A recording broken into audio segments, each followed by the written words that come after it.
at 4.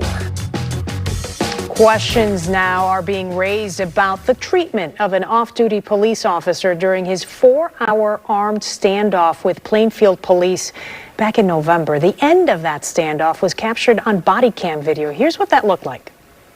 Come here. Come here. Come here. You're fine. Hey, you're fine. Okay. Okay? I'm telling you, it's fine.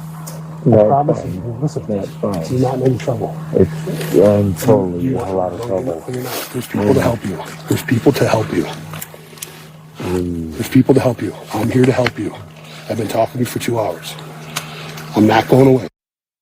And it took nearly 3 weeks before that off-duty officer was charged. And initial reports never mentioned the standoff was with an officer. Instead, it was referred to as more of a mental health situation, and then the case was closed. The Illinois Answers Project has been looking into this story, and joining me now to talk a little bit more about this is Grace Hauck. She's a reporter who worked on the piece. First of all, welcome, and thank you for coming in to talk to us about it. Thank you for having me. Okay, you watch that piece of video and you say, okay, you see an officer showing some compassion, right? But what was it about that video that led you as a reporter to say, listen, there's something wrong here, we need to keep looking into this?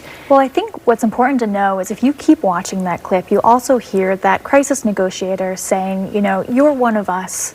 There's no charges here. You're not in trouble. You hear another officer say, we want to protect you. So clearly speaking to him as a law enforcement officer. And it's not even really that video that launched us on this story. It's a resident who reached out to us the next day to say, hey, there was something wrong here. I think there's more to the story. Alleging that this officer got special treatment, essentially got a pass that night, even after he kind of went on the string of various possible crimes and led to the standoff. Okay, and let's back up a little bit as to what that day in November was like, because it ended with that standoff and him surrendering, but there is a whole series of things that happened before that.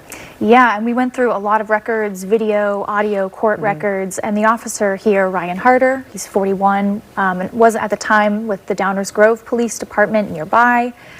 It started when he was driving to dinner on this outing with his 3 young daughters, ages 8, 11, and 13.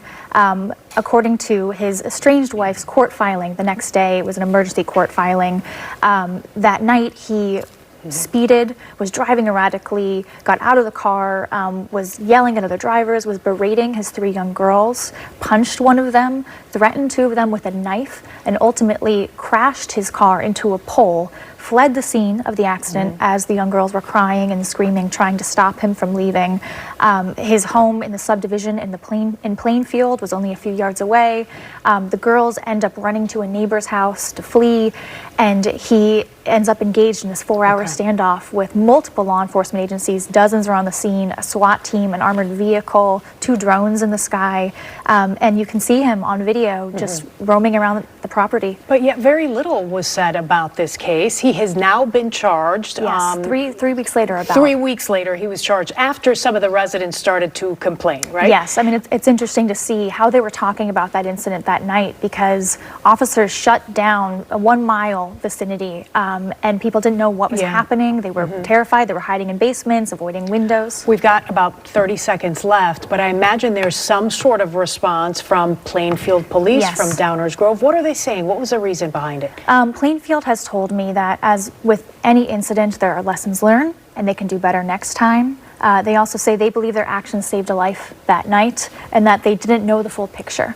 Downers Grove started investigating this officer, but he has since resigned, but he's still a certified officer in the state of Illinois. So it's being looked at by a number of different agencies. Yes. Okay, people can read your story, your full report, by going to the Illinois Answers Project. I will certainly link it to my page so that folks can check it out there as well. Awesome. Thank you so much for your reporting. Thanks for having me. We appreciate it. All right, Ray, we'll send it back to you. All right.